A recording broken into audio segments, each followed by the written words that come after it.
Welcome to the joy of coding. Hello, and welcome to episode 301 of The Joy of Coding. My name is Mike Conley. It's so good to have you here. Holy smokes, 301 episodes. We're thereabouts. You know, it's not a perfect count. There have been missed episodes, and there was a period of time where, like, the number would increment even if I had, like, missed an episode. But, hey, we're pretty close. 301. Let's just call it that. So good to have you here. Let's get started. We're going to be hacking on some Firefox stuff today. Let me share my screen. This is Wacky Morning DJ. I don't normally show you this, but this is where the sounds come from. Here is the agenda. It's October 5th, 2022, episode 301. And a reminder, no plan survives breakfast. I kind of know what I want to do today, but we might not get through all of it, or things might go wrong, or, you know, my stream might fall over, or I might spill this Coke all over my lap. Anything could happen. So just hang in there. We'll do our best to survive all of the shenanigans or any, you know, interruptions that occur, because, you know, this is a highly unprepared stream, and that's the point, right? So you can see what I do and how I deal with it without it being too polished. So that's the first thing. The second thing, the agenda that we're looking at is something that you have access to. If you're watching this on Air Mozilla, check out the details section to the side of this video. If you're watching this on YouTube, it's in the video description. Same goes for Diode. And if you're watching this on Twitch, there is... oh, no, don't do that. Okay, good. I'm glad it didn't make any sounds just now. Because I was worried that it was going to, like, open a black hole. It kind of did open a black hole there. But here's the agenda, 301. Let me throw that in the Twitch chat right now. I see that the Twitch chat is working. Pretty stoked about that. All right, let's get started. Well, the first thing I want to mention is that, you know, it's been a couple of weeks. I'm a little, you know, I was traveling for work and for pleasure and for work. And so I'm still coming back from that. 2 weeks of not streaming means that I may or may not have the stamina to go the full hour and a half we're going to see. But the good news is that last episode 300, if you were watching, I worked on a patch for Thunderbird. It was like a throwback episode. Thunderbird was one of the first Mozilla things I ever touched. The first code base for Mozilla I was paid to work on. And I went back and I tried to work on a patch for episode 300. And that patch that we wrote got merged. So there is now, this is the bug, it was, there's now a keyboard shortcut, Control-N, to create new contacts when you have the address book open. And the patch that ultimately landed is more or less indistinguishable from what we had written, I think, at the very beginning, or like during that episode. We got some great, like, in-stream feedback from Alec A, and, you know, we used the same mechanism that I think is used in some other part of the code base to properly set up keyboard shortcuts and to listen to a particular keyboard shortcut, in this case Control-N, to open up the create contact dialog. And that worked. And then there was a follow-up patch that Magnus landed to fix some, I guess, some linting stuff. I don't know why my linting stuff wasn't originally working on this the Thunderbird codebase. I guess maybe I don't have it configured for that repository, but you know, fix some linting stuff. But otherwise, that's been merged in. So I think, if I'm reading this correctly, the change is in 107. And that's not, I think, what most people are using right now. I would suspect most people are using the most recent ESR. But eventually, whenever Thunderbird, you know, the next ESR ships, the next major version ships, that'll be in there. So that's pretty exciting. Congratulations, everyone. The second thing I want to mention is a quick shout out, because I met Masterways. Who is, you know, started watching the stream a couple of years ago. And I think the story goes that she actually clicked on it by accident on YouTube. Like, it was a complete accident that she caught my stream and got interested in contributing to Mozilla. I'm kind of eliding over a lot of detail here, but she's now a prolific contributor for Mozilla, and you know, it was because of that accidental click watching my stream. So I got to meet Masterways, and that was a real treat. So so if you're watching this, Masterways, it was a pleasure meeting you in person, and yeah, keep up the good work. The next thing I want to mention is before we dive into the Windows jump list stuff, which we've been doing for a couple of episodes. I've been keeping it pretty constrained to this stream, so I haven't done any work outside of the stream on the Windows jump list stuff. So I'm gonna have to kind of like come back up to speed on it because it's been a few weeks. Before I do that, I want to review a patch. Someone had sent in some feedback from the the Rate This Episode forum that they want to hear more about what ESMification is, JSM to ESM. And if you're, you know, paying attention to the nightly blog, you may have noticed that we've mentioned it a few times. Like, if you go back, there's like mentioning of people converting things from JS modules to ESMs, and there's like a whole ESMification status section of the nightly blog.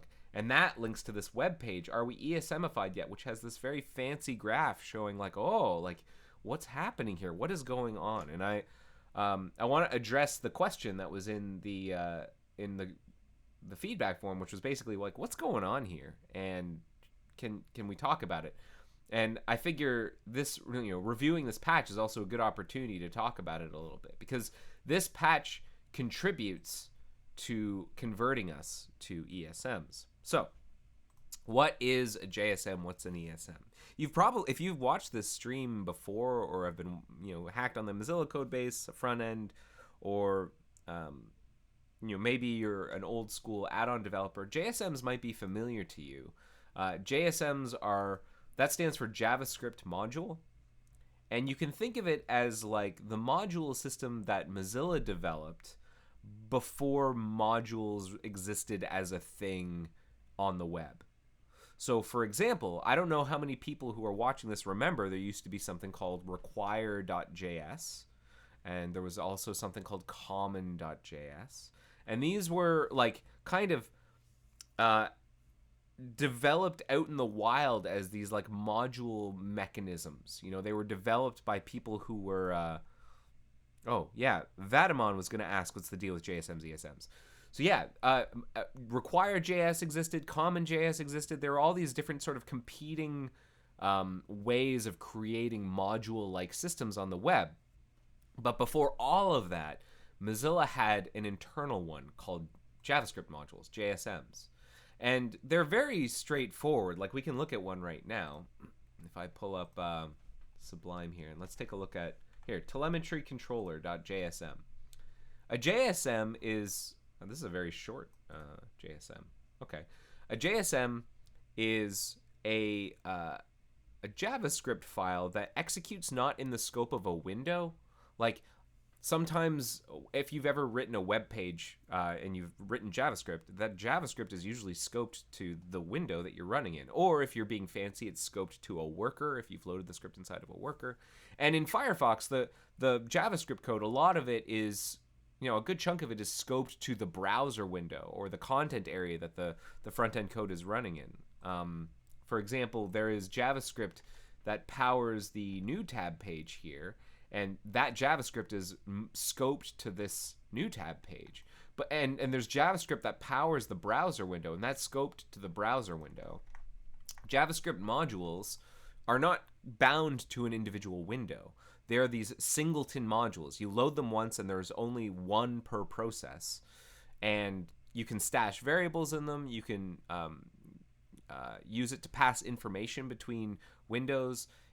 You can use them to you know, have a common implementation of something that can be reused between windows and have a communications pipeline. There's a lot of different reasons why one would use a module, but one of the primary reasons is for architecture. Modules are a nice way of separating your code into these like reusable, semi-generic modules, and to try and keep them distinct from one another, and in theory make them individually testable. And that's good. That's good for maintenance and architecture. And so, these modules can be reused. They can be brought into different scopes, and they can be tested on their own. That's in theory good software design. And so a JavaScript module, a JSM, doesn't have very complicated semantics. The primary thing is like, okay, we generally start with this, like the preamble of the license. That's true for any script file. And then we put it into strict mode. This is a way that you can declare JavaScript, even on the web, to like execute in what's called strict mode, and you generally want to do that. And then there's this special top-level variable in this script, in a JavaScript module called exported _ symbols, all caps. And if you're familiar at all with like CommonJS or Require.js or ES6 modules, this is the equivalent of like the export, module export.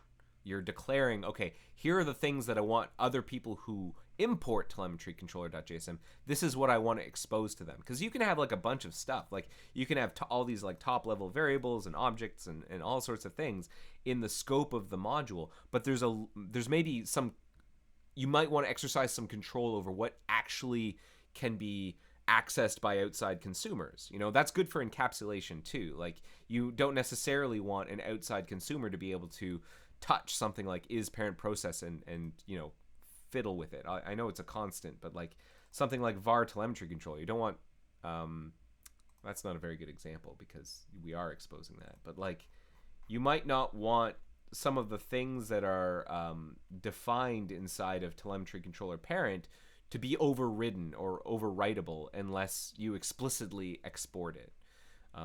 This is a good example of someone trying to have more control over what's being exported by freezing, like explicitly freezing the object, so it's difficult to manipulate it without truly opting in, or without having to jump through a lot of hoops. So that's the long and the short of a JSM. And yeah, Danny Colin, you are absolutely right. An ESM. So I've used I talked about Require.js, CommonJS. So there was this need to create a module system, and people had these homegrown ones like CommonJS and Require.js, and then the people who manage the JavaScript language, the TC39 is what I think they're called. Over time, they were like, okay, we got to solve this. Like the Node people have kind of got their own module system that they're developing. They figured out a way of doing it. Can we turn this into a web standard? And they did. And they called them ES6 modules, or ECMAScript 6 modules, JavaScript modules. And they were part of like the ES6 specification. There's like a whole background on modules that may or may not be interesting to you to read. But yeah, you can read up on like CommonJS. And there was something called AMD module systems, not to be confused with like the graphics people. At least I don't think that's who AMD is. AMD group for AMD JS module API. Yeah, that's different. Asynchronous module definition. So there are all these different ways of defining modules, and so JavaScript modules, ES6 modules was like, hey, we're gonna actually bake this into the JavaScript engine. We're gonna make it so that the web can kind of have a common module system rather than having all these competing module systems that have to, people who make modules have to like write compatibility shims and all these sorts of things on them. So the good news is that we've got modules right across the board.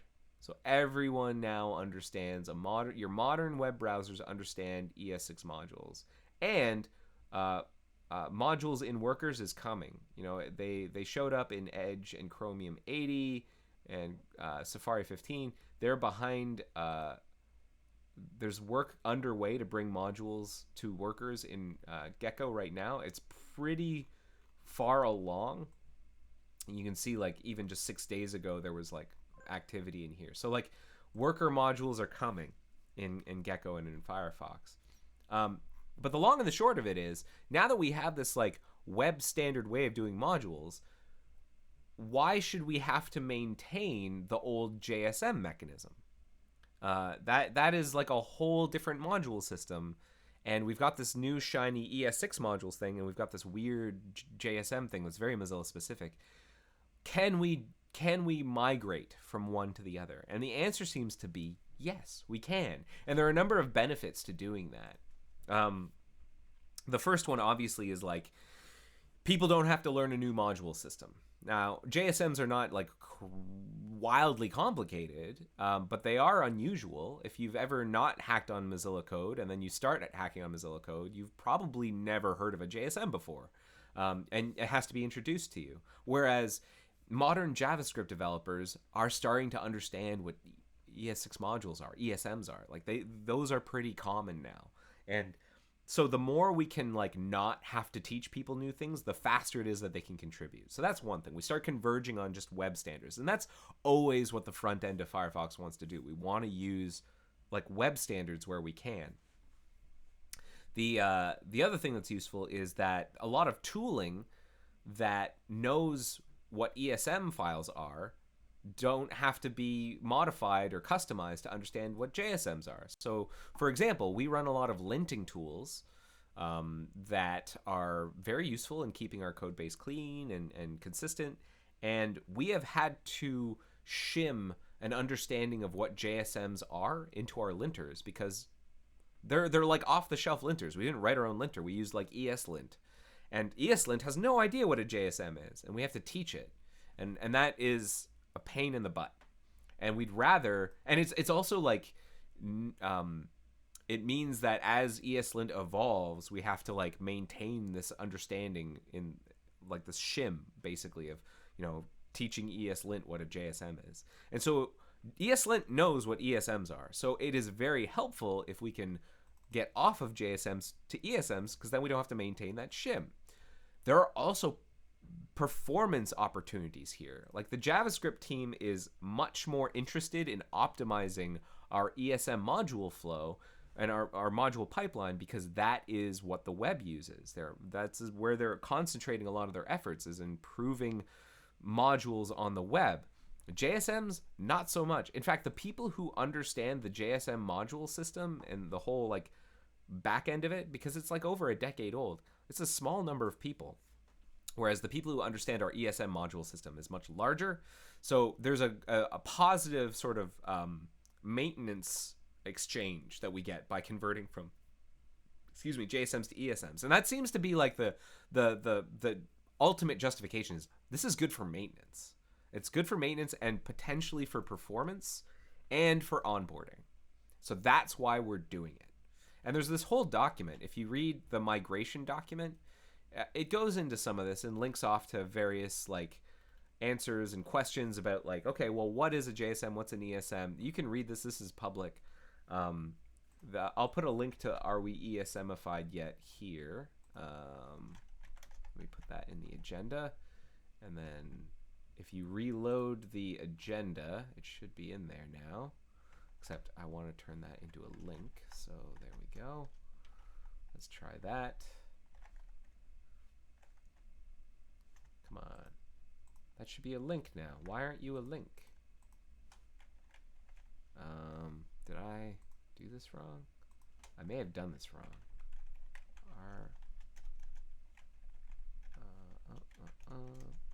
It's got to be marked down. Are we ESMified yet?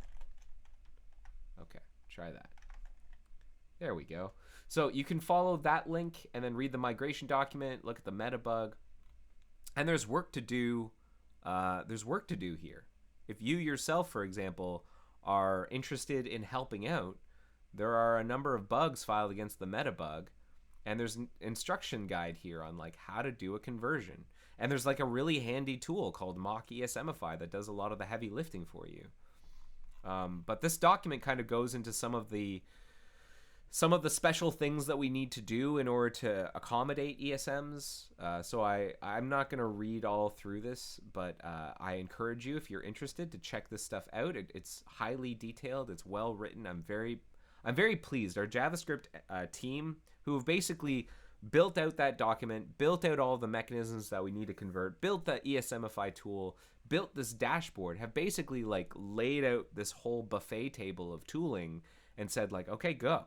And the reason they're not doing it is because they're not necessarily experts in the things that are using the JSM modules. You know, they'd rather have us who know what the modules do and what they're used for do the conversions so that we can ensure that they are working correctly, which makes a lot of sense. So the conversions are underway, and as you can see, we're over a quarter of the way of converting all of our JSMs across the entire tree to ESMs. So that's really great. There was a big jump here at the end of September. That was very exciting. There was this like slow kind of increase here. We saw a big bump. We've had some students doing some good first bugs. And yeah, what we're hoping to see is this blue region down here completely overtake the orange one. Like that number, this orange area should only shrink over time. That's what we're hoping. And so yeah, over 25% of the entire tree is done. Over 25% of the browser directory is done. I just actually landed one earlier today to convert all of DocShell's JSMs. There are only 6 of them, but to convert those to ESMs. So that will be 100% done. That's going to move us a little bit. Maybe the little percentage will go up. Maybe we'll even cross 28%. Who knows? I can math. So that's what is going on. Hopefully that helps explain why we're doing this and what it's all about. And if you are interested in helping out, check out the meta bug, because there are some open bugs in here. We view this as a bug list. There are some unassigned bugs. You know, convert object utils to an ESM module. Convert canonical JSON JSM to an ES module. You can grab some of these, and there's some to file. Like there are a bunch of JSMs in here that don't have bugs associated with them. So for example, if you want to do this lone storage JSM, I don't even know what file that is. Like what JSM is it? It's in a test. It's a unit. There's like inside the unit test, there's like a JSM in here. Yeah, there's something called vacuum participant.jsm. You could be the one to convert vacuum participant.jsm to help move the storage folder over the line, and that'd be great. We could really use the help. Okay, so I see some commentary in the back chatter. Someone says MDN rules. I have to agree. Someone says, I remember well JSMs from when I was developing add-ons before web extensions. Yeah, Spoji, old school. Yep. And so what's particularly interesting, I'm going to add one more thing, which I think is kind of cool, is there are web extensions that use like experimental APIs that have access to JSMs that we need to be able to run with ESMs and JSMs. So let me give you an example. The translate, I think it's the Firefox translations. This thing, the Firefox translations add-on uses some privileged APIs in order to get this toolbar to show up. You know, most add-ons aren't able to make this toolbar show up, but we expose a privileged API to it. And I'm pretty sure that uses a JSM. And we want Firefox translations to work in Nightly and in beta. So if we change the JSM in Nightly to an ESM, how do we make it so that Firefox translations isn't broken for the people on Nightly? Or if we update Firefox translations to use the ESM, how do we make it so it's not broken for people on beta and release? It's just an interesting challenge. And our JavaScript team is, you know, they saw this coming. So what they do is they make it so that we have this like fallback system where if we notice that something is attempting to load a JSM that for which an ESM exists, we'll transparently translate it under the hood. And that way we can convert all of the JSMs to ESMs, and any old like web extension code that's out there in the wild that happens to have the ability to talk to JSMs, and if any of them attempt to access those things in newer versions of Firefox, it'll still just kind of work, which is great. So yeah, there you go. If you're curious to read the source code for Firefox translations, I'm pretty sure you can go to the GitHub page. Where is it? How can I contribute? Oh man, that's a circle. Is it the support site? It's the support site. So yeah, we can, for example, look here and see that extension. Is there some kind of like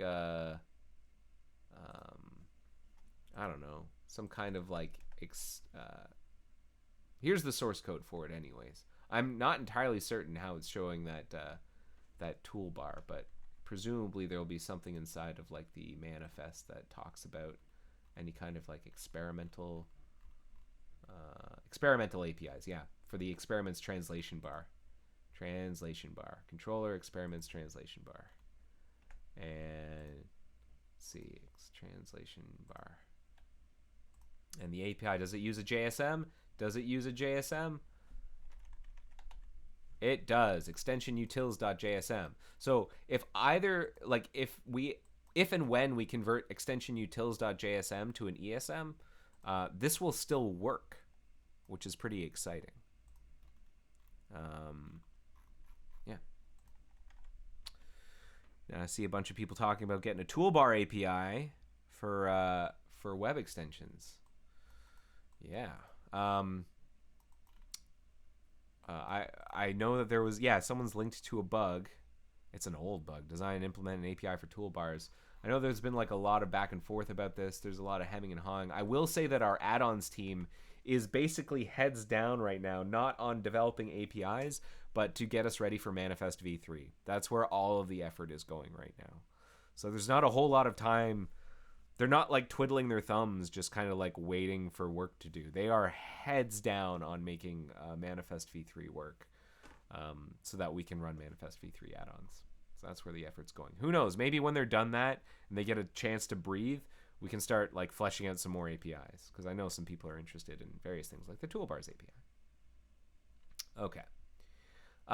Wow, we have really diverged. We've gotten about a half hour in and we haven't even like looked at any source code yet. So let's start now with reviewing a patch. So this is a patch from a volunteer contributor who's actually a student from a program that we're working with at Cal State LA, and we've got as a good first bug, we're having the students do some JSM to ESM conversions.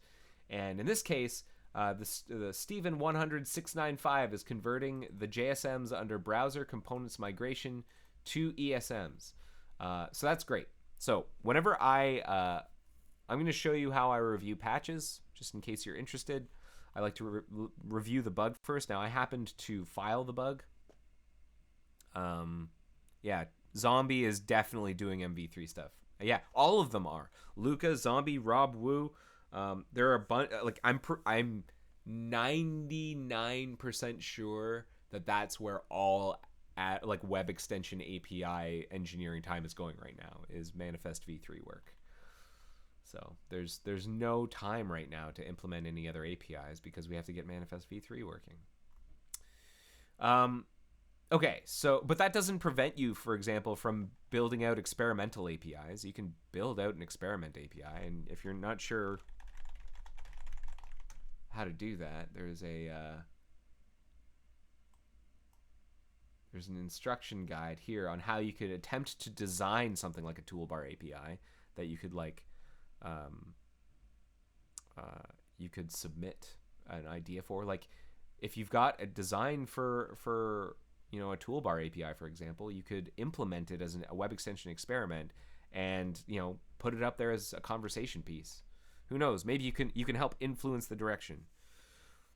All right. Anyhow, let us. Louise, Zombie, had such a blast with those guys during all hands. I highly recommend, if you're not already there, you may be there, but there is a web extensions. I believe there is a web extensions, or is it just add-ons? Yeah, there's an add-ons matrix channel. So, Luca, yeah. I would hang like they're all in the add-ons channel. That's where I talk to them. Okay, so let's convert browser components migration JSM modules to ESMs, and then I put a whole list. So there are a bunch of JSMs in here. Each migrator, if you're not familiar with the migrator, this is the thing that allows us to like pull in bookmarks and history and mainly bookmarks and history, but passwords and stuff from other browsers if you start up the browser and you want to like migrate over. So we've got all these tools for doing that, and they're all modularized, built into these modules. So these are the things we're converting. And so let's see how we did.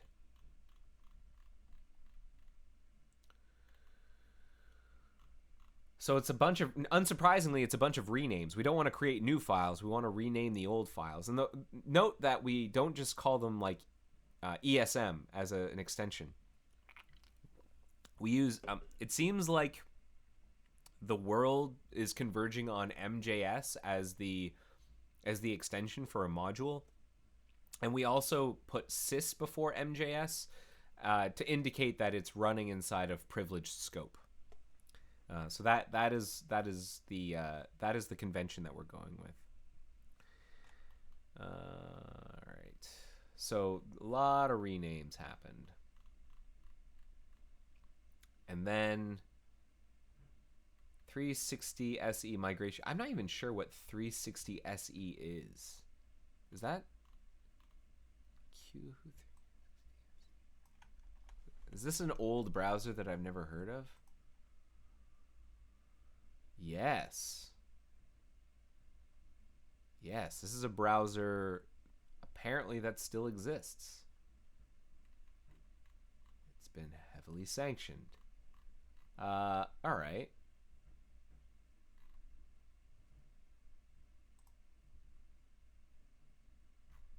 I wonder what engine does it use? So, Gecko, or is it Chromium? Chromium. I don't know anything about this browser. Well, anywho, it's a web browser, and we import some stuff from it. And so, like, the first thing we do is, like Danny Cullen noted, there is, like, no need to put use strict at the top of the ES6 modules. All ES6 modules run in strict mode, so we don't need to opt into strict mode anymore. And we're pulling in these. This is how you bring in other modules. This is really nice because, you know, as soon as we become a module, it becomes simpler and more, I guess, idiomatic to import other modules. So suddenly this becomes a lot simpler. That's really nice. Now it's presuming migration. Oh yeah, migration utils is converted later on in this file, I think. So that's nice. That's nice. We can kind of get that simplification for free. And then instead of export symbols here, we just export the object, export var such and such. So that's great. This looks like a solid conversion. Let's look at the rest of this file, just at the preamble, just to see if there's anything else that we need to be aware of. Any other JSMs in here. Wow, yeah, we like reach inside of an SQL database, it looks like, and we start pulling stuff out. That's exciting.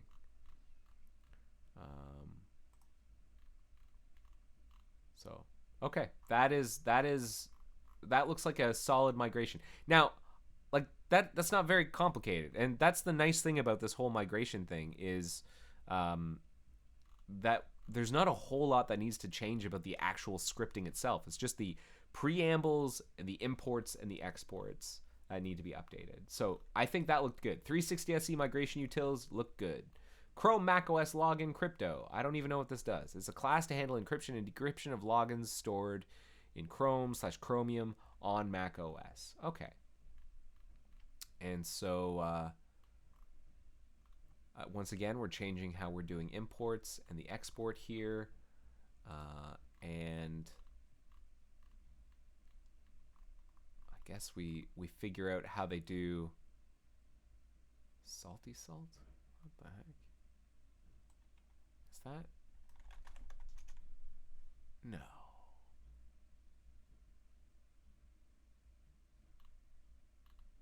Okay, that's what they use for their salt. Salty salt. Alrighty. And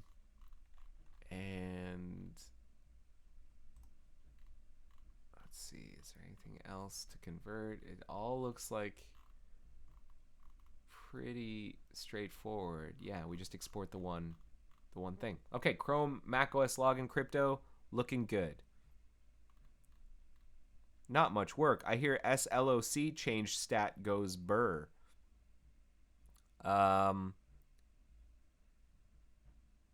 I'm not sure what you mean, Vataman. What I'm saying is that like the actual internals of the script don't need to change much. It's like the preamble and like the way we export.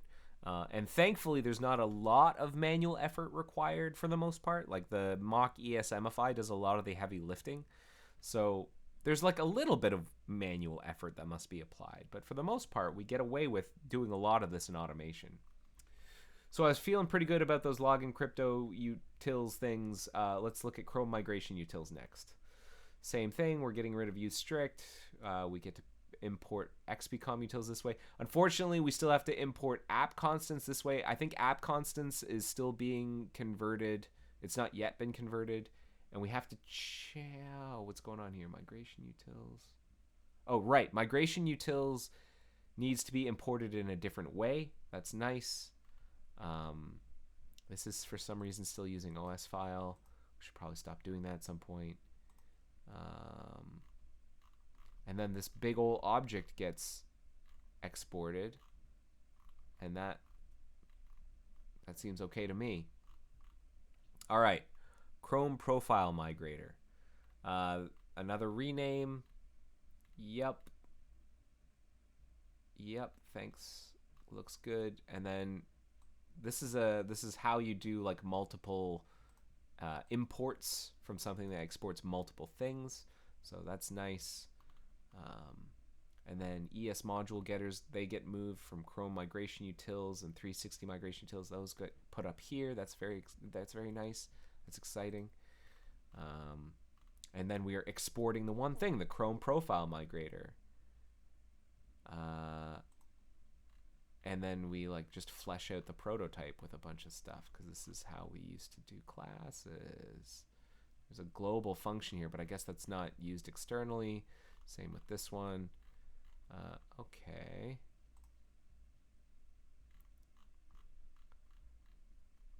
More fleshing out the prototype. Oh, and then we also export. Wait, hold on. Export function Chrome Profile Migrator.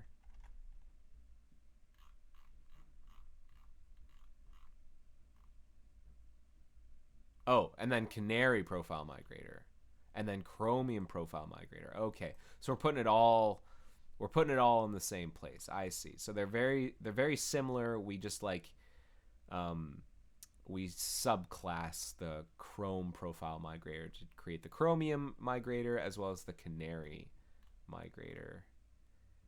Oh, what's this? Converted the file to Esms, added export to the function. There's no need for this anymore.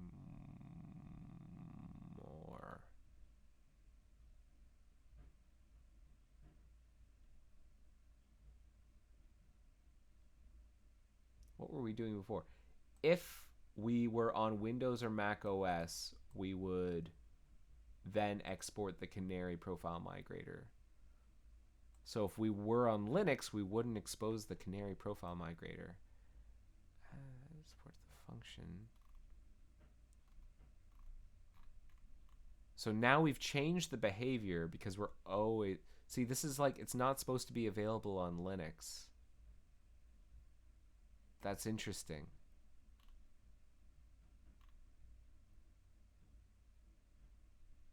And this one's Linux only.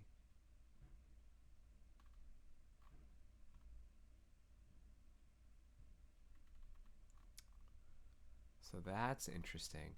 Are we able to... I don't know if we can like dynamically set our exports.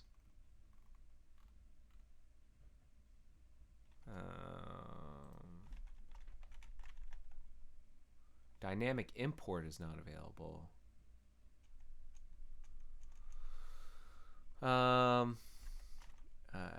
ES modules dynamic export, like programmatic export.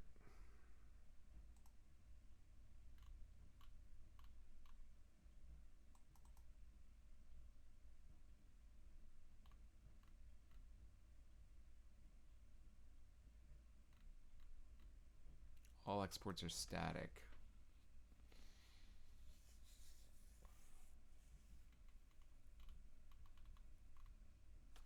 Can we do like conditional exports on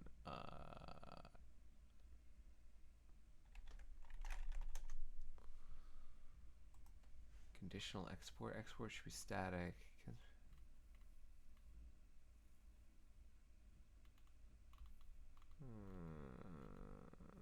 I'm not loving this.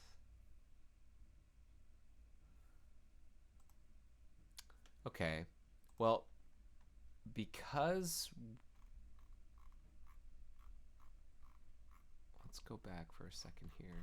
Where was the first? This one, the Canary Profile Migrator. Who pulls this in?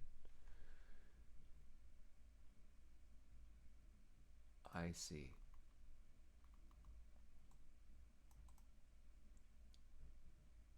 I see. So we only register them statically at build time if Windows or Mac OS. So I think we can get away with this. I think we can get away with exporting them regardless of whether or not it's on Linux. We should just remove these lines rather than commenting them out. Same for the other conditions below. Below where we were manipulating exported symbols. The good news is that the registration of these migrators are also guarded behind platform checks here. Where was it?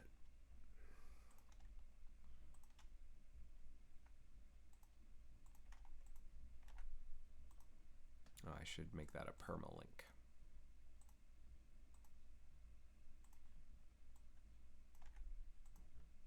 Wow, a lot of conversation in here in the chat about AMO and review queues.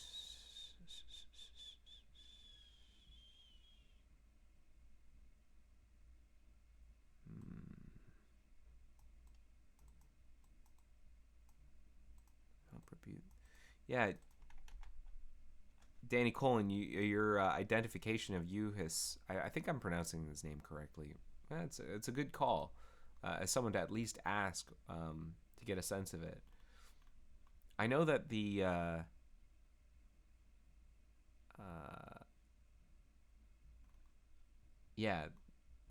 the actual manual review of add-ons was like it was like a really hard problem. That's what I remember. Okay, so we can remove this line too, and like this whole block here. We'll just export everything.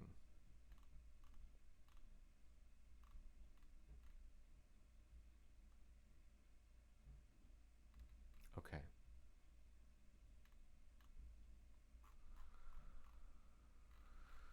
Okay, so that makes sense to me. And then Chrome, Windows, Login, Crypto. So this is similar to what we saw with Mac OS, where we're gonna reach in and start manipulating logins on Windows in order to import logins. Okay, and we just export the one thing. Looks good. Okay, we're about just over halfway through, I'd say. ESEDB reader. I don't know what that is. ESEDB reader.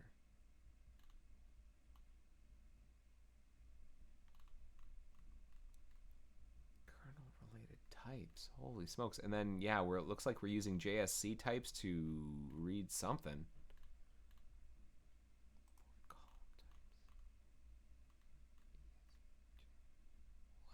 Is all this? Let glibs. So these are all the things that we were exporting before. Okay. Declare ESE function jet. What is ESE?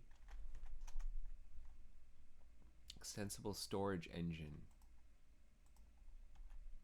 Extensible storage engine DB reader. I see.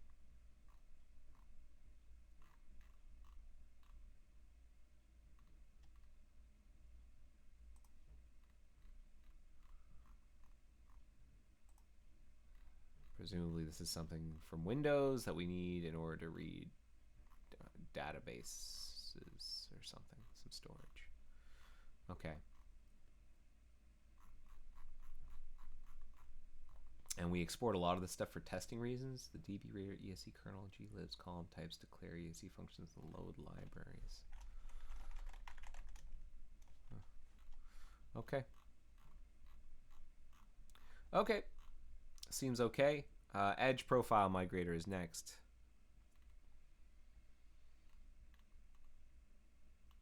Get rid of use strict. It's nice. It's a nice conversion. Oh, okay. So for migrating the profile for Edge, I guess, is where we can use something called the ESEDB reader. Okay.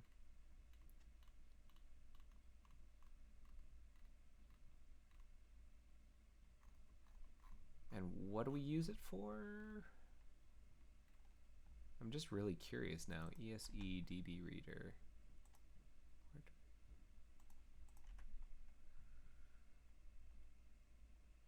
OpenDB read table. Log files. DB file parent. We're going to open the log files. Get rows from a table in the Edge DB as an array of JS objects. I wonder if this is like old Edge too, like pre-Edgium. Edge reading list. This I got a feeling this is like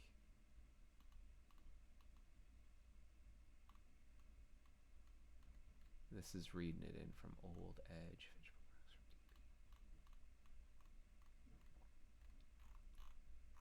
Because we also have like Chromium Edge.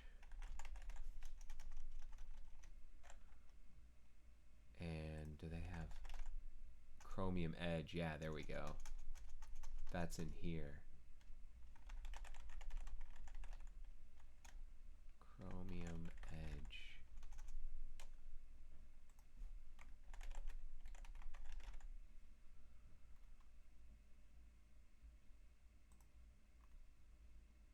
Chromium Edge Migrator. Here we go.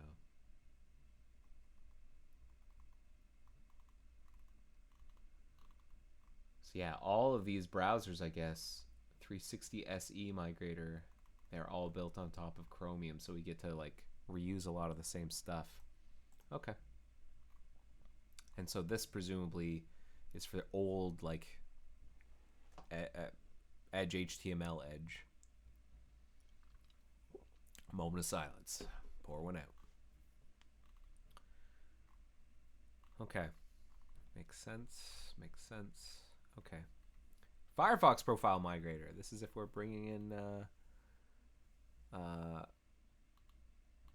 from a different Firefox profile. It's interesting.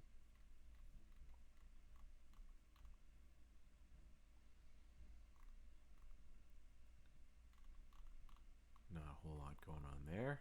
Don't need to do a whole lot. The profile service.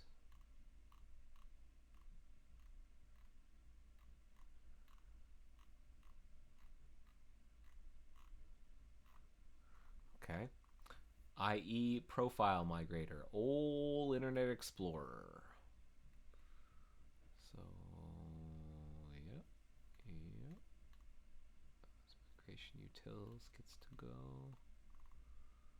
What were we exporting before? IE profile migrator. Okay.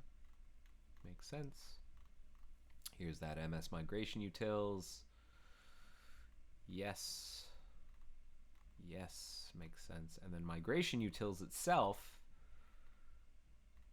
we get to just export the one, then the other. Nice. And then profile migrator. This is kind of like the thing that does most of the registration.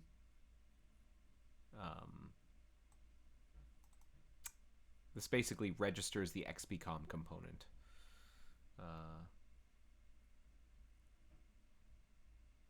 Just have this empty class with a migrate function that just calls into migration utils.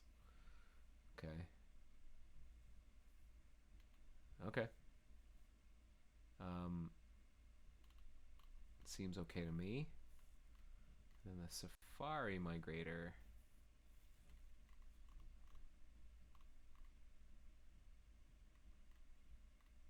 Good, gets us off of exported symbols. Yeah, that makes perfect sense. Okay, what's going on here? Components.com. Okay, hold up. Hold up. So this is good that all of these are being modified, but it looks like the line endings have all been changed. Notice the whole the whole file is green. So it looks like the line endings on this file have all been touched and changed. I think we actually want to revert this and maybe apply the changes that Esmify was trying to apply manually. I think I have an example of doing this. Where did I mention this to someone else? In another Cal State bug. I gave instructions on how to do this to someone named Zach for plugins. So it's here.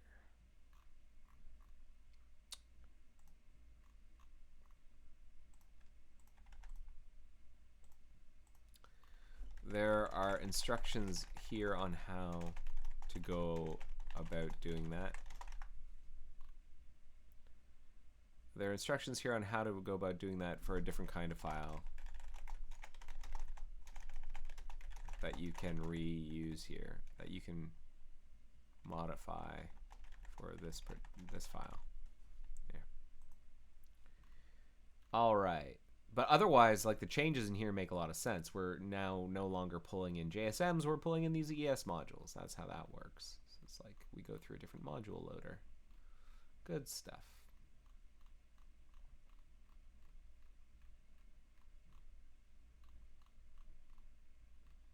Yep, manual review, but this all looks good. This one, I guess we didn't need. This is, I guess, implemented in native code. I see. Okay.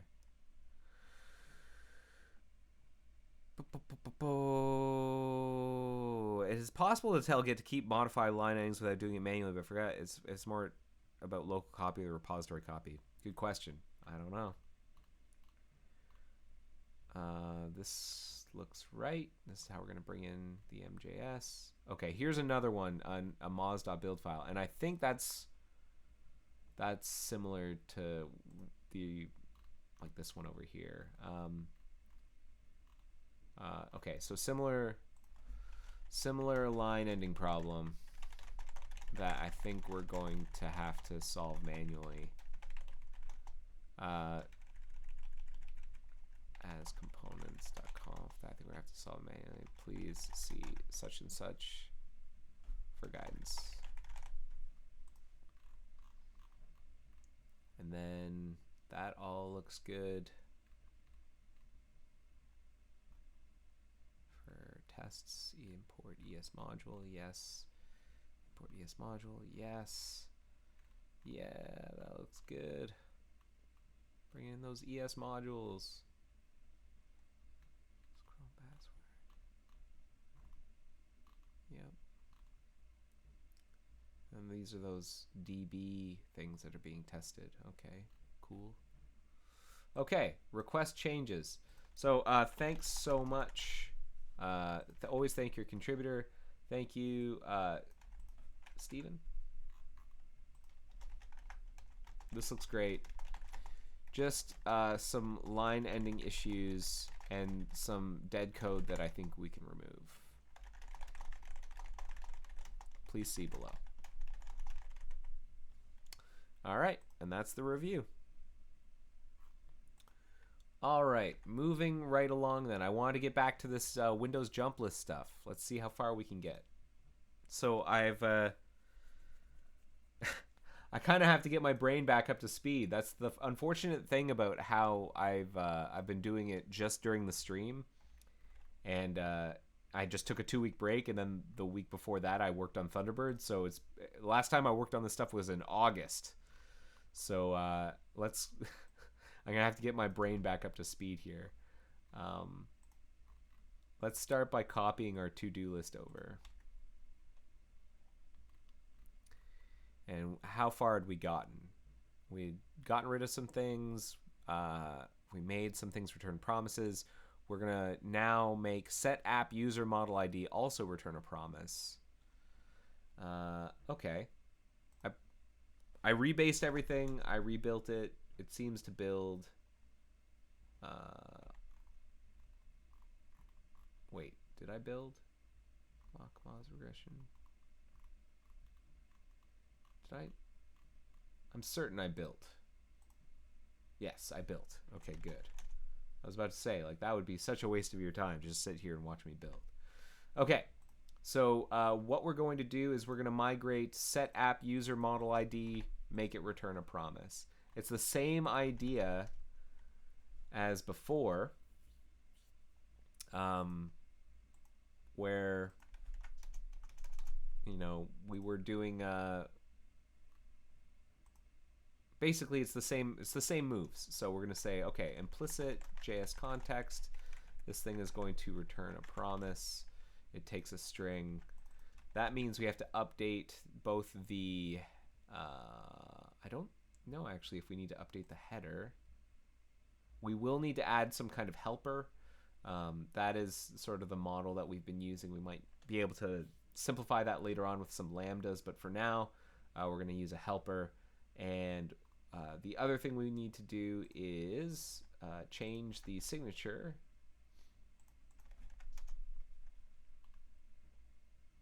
so that we return a promise like this. It accepts a JS context as the first argument and then has a promise out param as the second. And so let's go here. JS context becomes the first argument always, and then I don't know if this is the right style, and then the out param, the promise out param.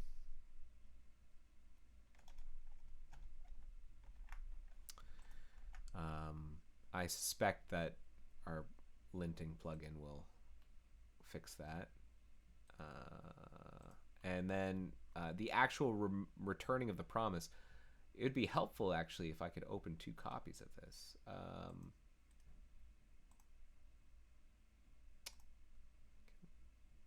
View, can I, 2 columns, can I duplicate? No, view, layout, 2 columns, split view. Oh, there you go. Put that over here. Okay, cool. That's what I wanted. So the example that we're looking at is delete active list. And so it's the same preamble, right? Like we want to make sure that we're on the main thread, and then we're going to see it takes a lock. We actually don't need to do that anymore, I don't think, because we're going to dispatch the work off to the different threads. So we don't need to check about the jump list manager. What we're going to do is we're going to get at the global and then dispatch basically this. We're going to do this. Create a promise bound to the global, and then instead of delete active list, set app user model ID, and then do set app user model ID. But we also want to pass it an argument, and I have to remember how to do that. There was another example of us doing one of these promisey things while passing an argument, right?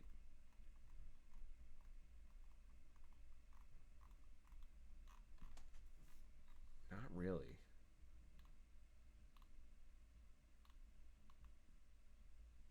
All of the ones we've done so far don't have arguments. So this will be interesting. Let's see if we can find an example of passing an argument to another thread like this.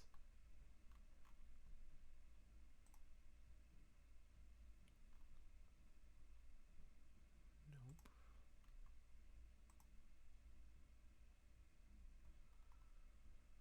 Nope.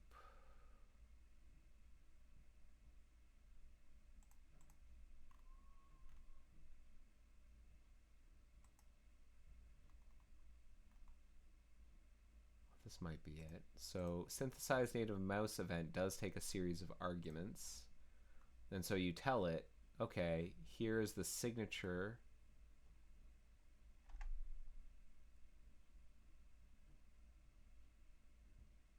So we're not, oh right, we're not just going to pass the promise in, which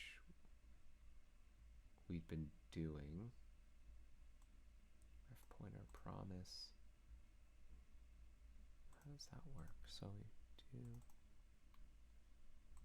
pass in a promise, and what were we doing? Oh yeah, as the last argument here. We're gonna pass in as well a string. Can we do that? Like,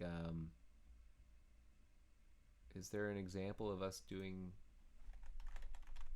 yeah, and a string maybe?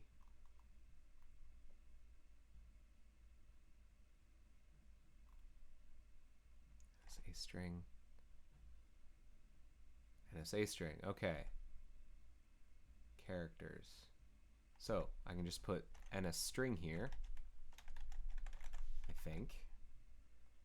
And then that describes the arguments, and then I'm going to pass in the app user model ID. And I think what that does is it moves the string. And now,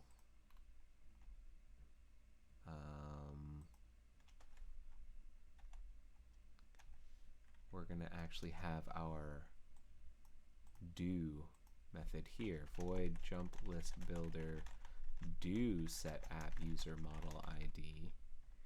And it gets a ref pointer promise, ref, whatever that is. And it also is going to take a string as the second argument. What's the signature look like? Synthesize native key event. Just const NSA string. Okay, const NSA string reference a app user model ID. And then what were we doing inside of do delete? Yeah, we were making sure like, hey, better not be on the main thread anymore. And then we took a lock.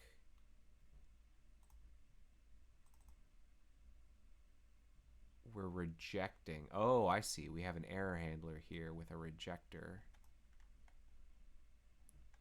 Do delete active list.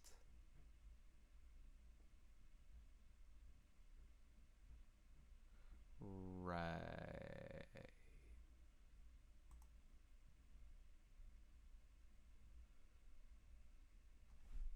Okay. So what we're going to do is we're going to say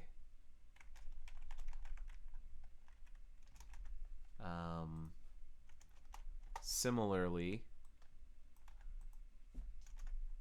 we'll default to that return value. If we can't get at the mjump list, then yeah, this seems like the right call. And then what's next? If we cannot QI that, then return, and then we're going to assign. Oh, that's interesting. app user model ID. We assign a member.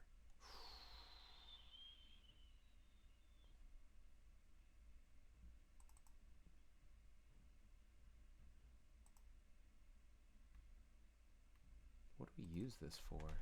Mapp. We hold on when we delete. Delete. We hold on to it here. We assign to it there, and we delete it. So right now, it's only used in the worker thread. Okay. Okay, I think there's a way we want to do that. There's a way of saying like, hey, like this variable is only used in the worker, or is only used off of the main thread. I've seen this before.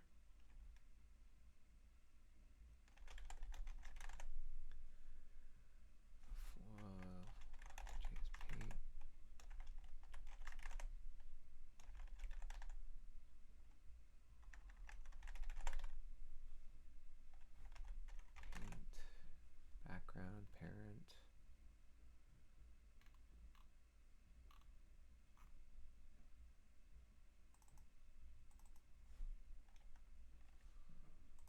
Force paint. Where is that?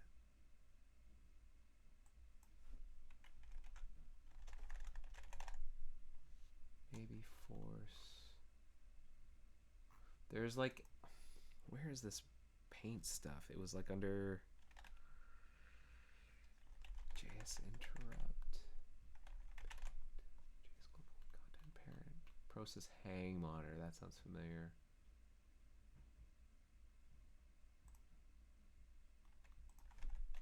Paint. Receive paint. Clear paint while interrupting JS. Right. So this stuff.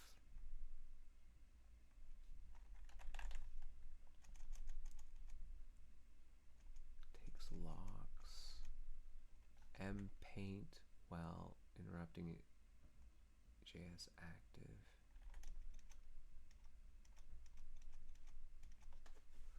So these members, how do we declare them?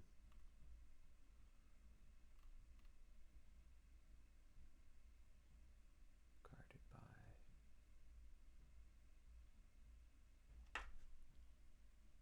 Maybe that's how we do it. Oh, this field is only accessed on the hang thread.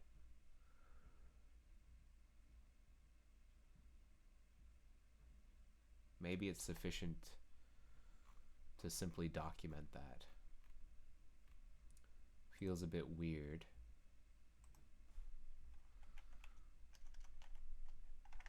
But we could do that. Only accessed on the background thread.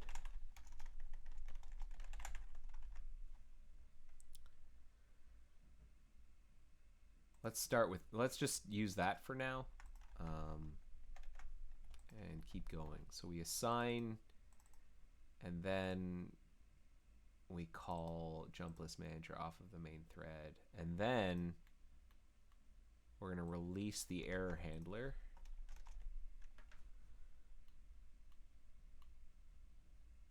And then we're going to resolve the promise. And this is called do set at model ID, the promise, and there's nothing about it succeeding. Maybe resolve with undefined. That's what it is, resolve. Right, because there's no, as I recall, there's no, yeah, there's no value that we're getting back. We're just saying, hey, set the app user model ID. Okay.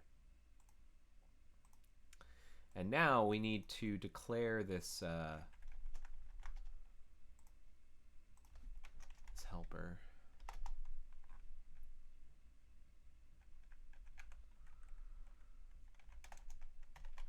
And that should do it. Let's see if that builds. And that should make set app user model ID return a promise. Oh man, testing this is going to be a pain in the butt. Like, we're doing these piece by piece, and it feels like I should be testing them. We've tested, I think, 1 or 2 of these, and they seem to work okay. It'd be good if we could like do a quick smoke test and see that what we just wrote is going to work. I'll tell you what it's not going to do right now is work, because it won't even compile. I think it's because I declared this wrong. I gotta say DOM promise.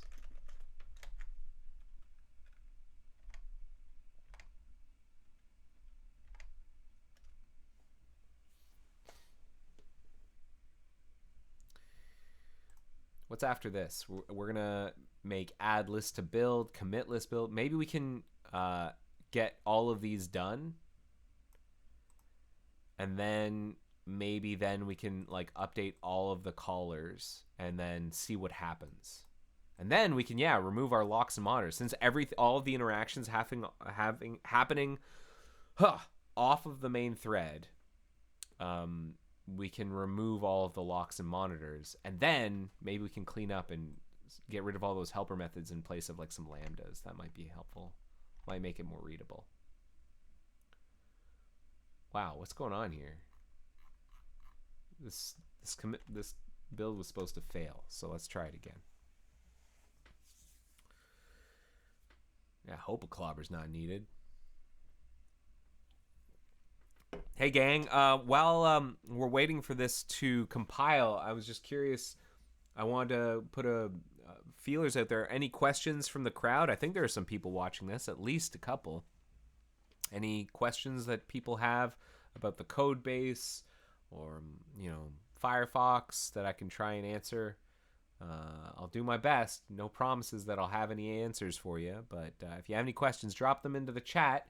Or if you're watching this recording and you have questions, feel free to drop them into the Rate This Episode form. That's at the bottom of the episode here. You can just click on that link. It will be in the agenda right here. Click on that. You can fill out the form and ask a question. I'll try and answer it during the next stream. So, send those in. So it's still mad at me because what? Because of why?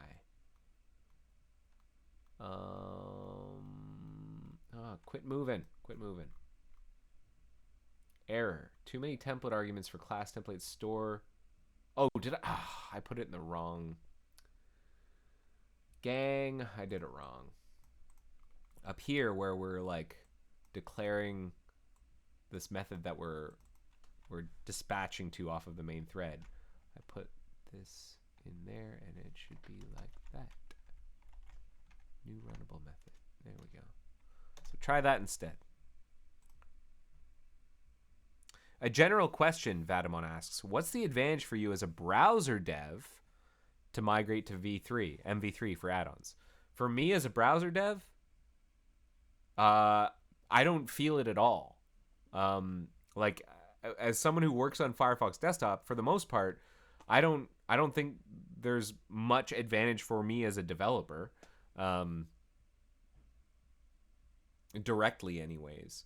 What it's useful for is, Chromium's really pushing MV3, and it means that people who write new add-ons for MV3 will be able to use them in Firefox. That's the advantage, is that people who write add-ons for MV targeting Manifest v3 will be able to use them in Firefox and port them easily to Firefox.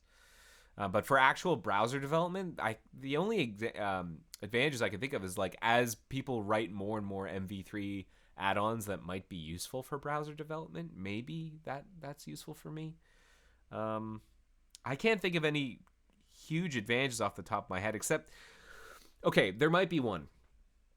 My understanding of MV3 is still pretty limited. I read some of the ideas behind it whenever they first started to announce the shift back, I think more than a year ago. And I think it tries to be a lot less aggressive about running script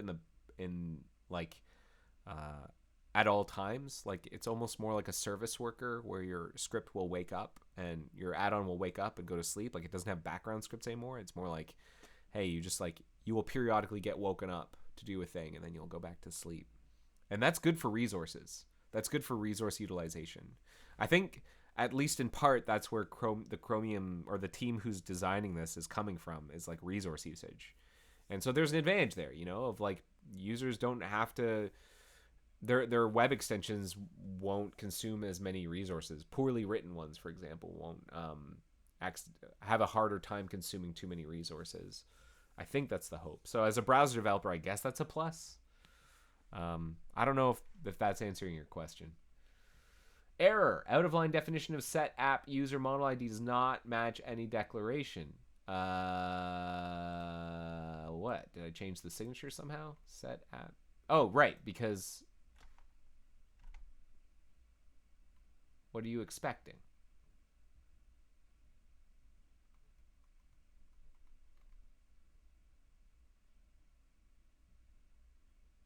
What's it supposed to look like? It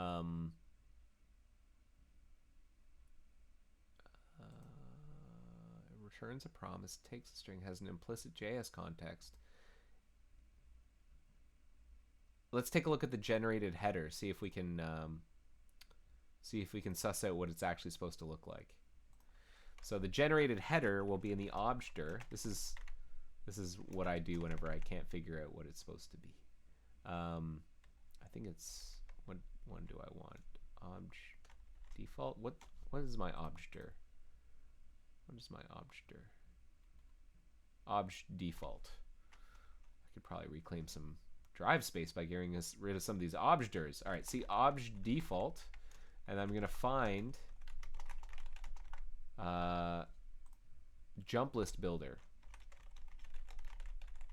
Oh no, not even jump list builder. What I want is NSI jump list builder.h.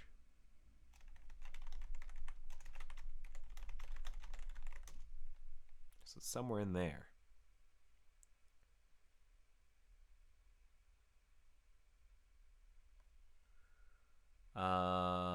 You know what? We can probably do better. Is it include? There it is. Yeah, it's in here. Okay, so what is set app user model ID supposed to look like? Set app user model ID.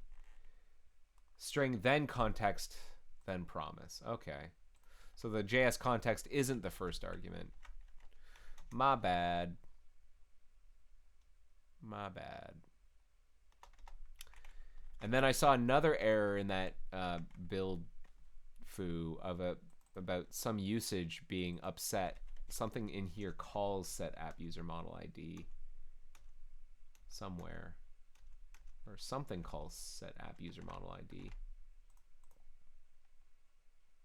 In win taskbar. Uh-oh. We might have a problem.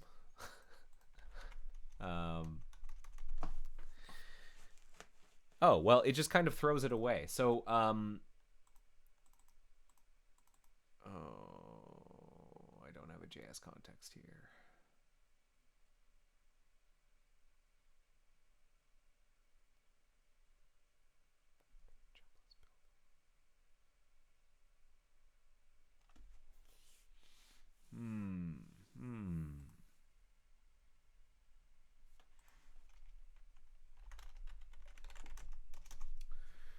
I can create an auto.js context and then create jump list builder.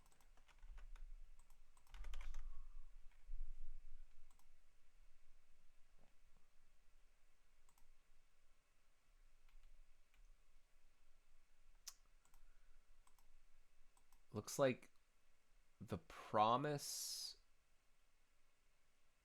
we never like do anything, like we're gonna return immediately. So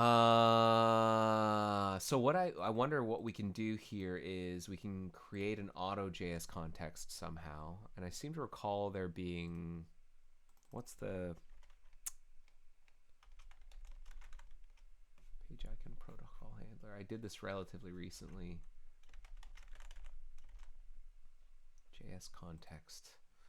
I had a review from, I think, Smaug, one of my colleagues, who talked about the correct way of creating a JS context. So let me just look through my email real quick. Hold on a sec.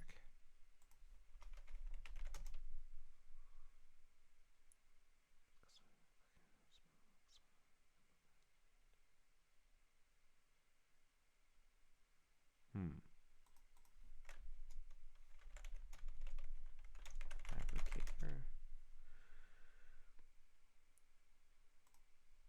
Oh, maybe it's for this JS. Yeah, okay. For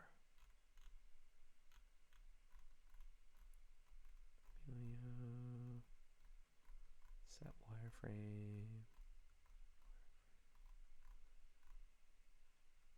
in this patch. Sorry, I'm doing this off screen because I don't want you to read my email. But do I have JS context? Do I have a way of implicit? No? Maybe it was something else in this stack.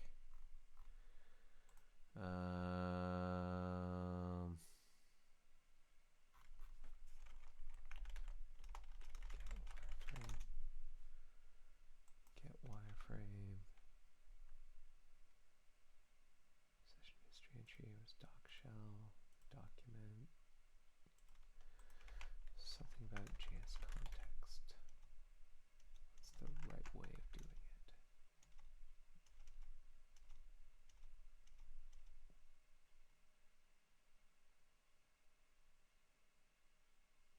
Could do that. Get current JS context.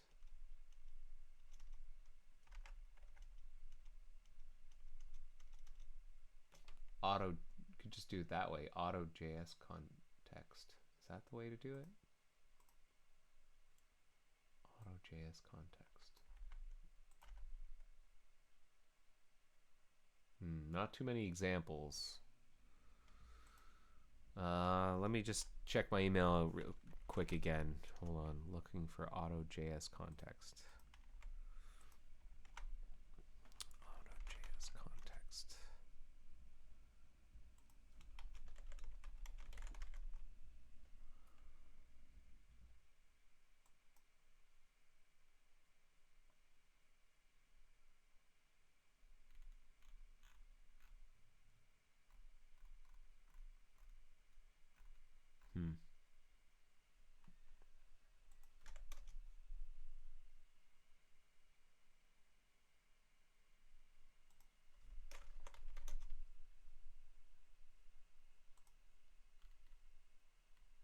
Use auto. Oh, here we go. Use auto.js API and indent that with win, and then get the context from the auto.js API. All right, I'm going to show you what I'm reading because this is probably super boring. Watching me leaf through my email. What I was being pointed at was instead of using, I was using auto.js context. It's like use auto.js API and init that with win, and then get CX from the auto.js API object. Because yeah, I don't think I've got a window in this context.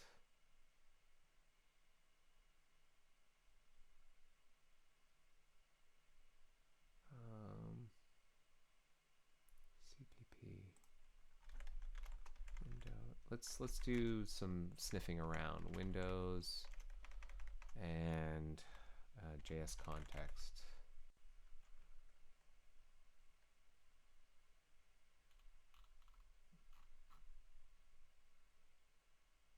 Not a whole lot of us actually generating one. We get past one through the shell service.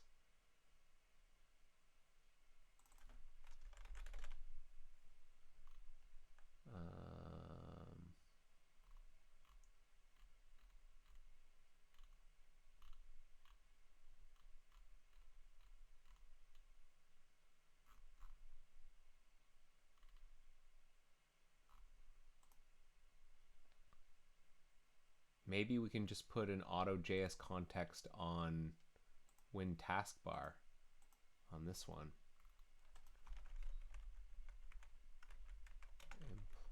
implicit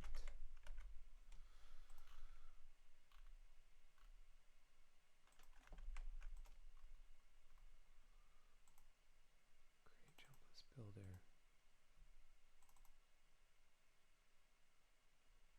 Let's just see what that's like. Create jump list builder. We're going to say, okay, you've got an implied JS context. I presume it's only ever called from script. Yes.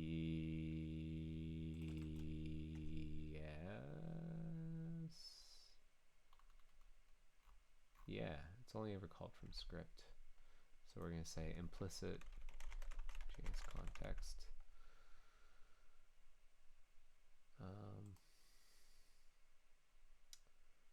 And then this thing will have a JS context, ACX, right? And then we can pass that to jump list builder, set app, was it SAP user model ID?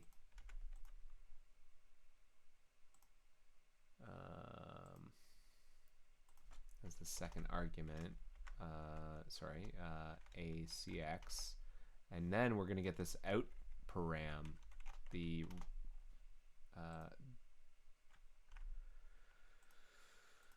this promise output, like pointer.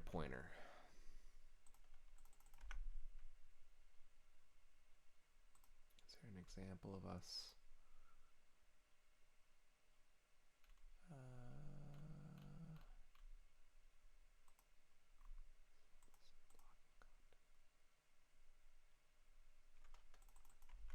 Listener blocking promise.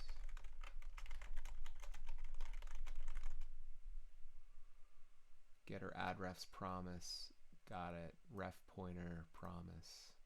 Understood. Okay, so win taskbar, we're going to say ref pointer promise getter add refs promise, and then promise isn't actually going to be used.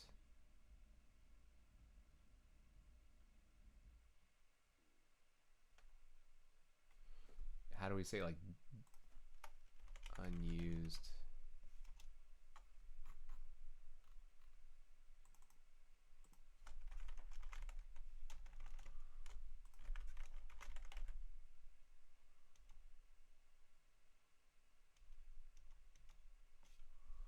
That's not exactly what we want to do. That'll leak it. Debug only.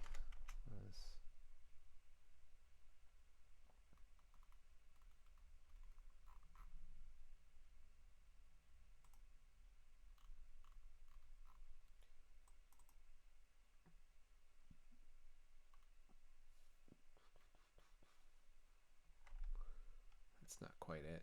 It's just like we don't care about the result of the promise, so we're just gonna get one out and then throw it away before it resolves. Maybe that's okay. All right, let's see what happens. Let's see if this thing builds.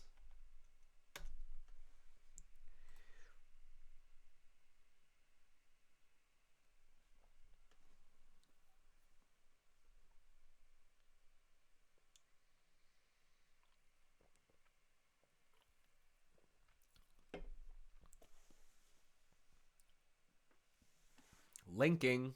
If it gets to toolkit library, that means it's linking. Oh, warning. Non-void function. Something.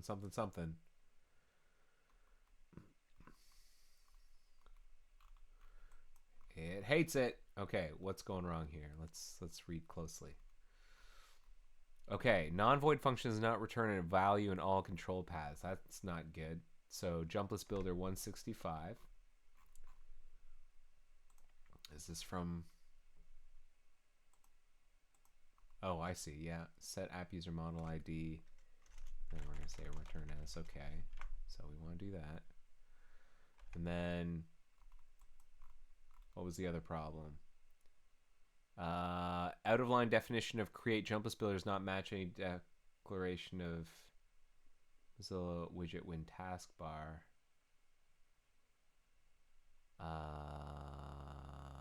Create jump list builder here. Doesn't match. Okay, what's it supposed to be? Vim si win taskbar. Create jump list. Create jump list builder. JS context is the second last argument, it says. Okay. Right. Because that's the out param. And then it's like, what's a promise? Did you mean DOM promise? And yeah, all right. I mean DOM promise. All right. Let's try that.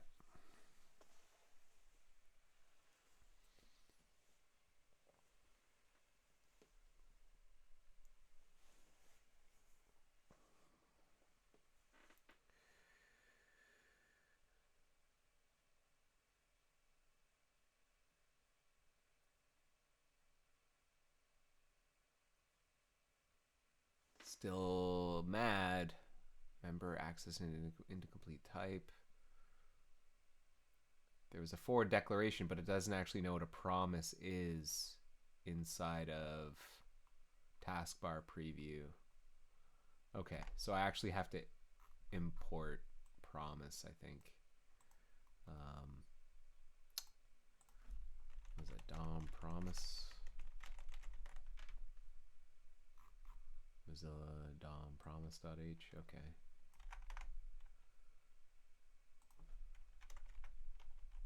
Oh. All right, try that.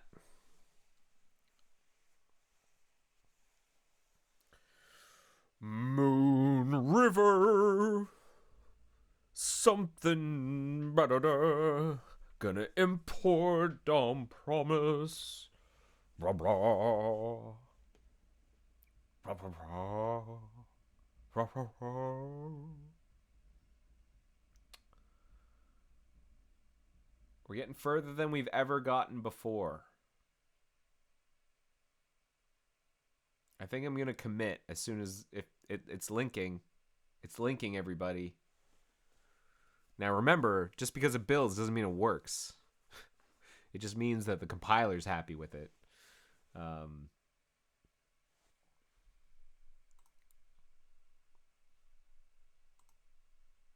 But I'm gonna commit. And then I think I'm gonna close out the stream. Did not get as far as I wanted. I wanted to get through these, but maybe next week, instead of doing a code review, I think that ESMification stuff took too long. Let's see if we can get through these, and then we can start updating all of the callers. I think that'll be very exciting of the above methods. And then, you know, we can start proving out that this stuff actually works. So I'm going to mark that as check. It returns a promise. And then maybe we can actually start testing some of this stuff out and seeing whether or not any of it actually works.